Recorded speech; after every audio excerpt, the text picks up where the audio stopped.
Hello everyone, this is Sheikh Noman. आप देख रहे हैं स्टार न्यूज़ एक्सप्रेस। प्लीज़ हमारे चैनल को लाइक करिए, सब्सक्राइब करिए और शेयर करिए। आप सबका इस्तकबाल है स्टार न्यूज़ एक्सप्रेस पर। Commissioner task force central zone team ने एक शातिर मुजरिम को पकड़ा जो कॉफ सिरप बेचता था बिना डॉक्टर्स प्रिस्क्रिप्शन के और मासूम बच्चों की जान से खेलता था। पुलिस ने अग्रवाल फार्मेसी पर छापा मारा, जिसमें से एक आदमी को गिरफ्तार किया गया, जिसकी शनाख्त जयंत अग्रवाल 26 साल मेडिकल शॉप ओनर से की गई।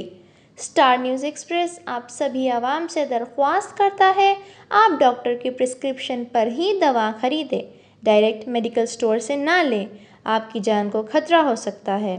तेज़ खबरों के लिए स्टार न्यूज़ एक्सप्रेस को यूट्यूब पर सब्सक्राइब करें और फेसबुक पर लाइक करें।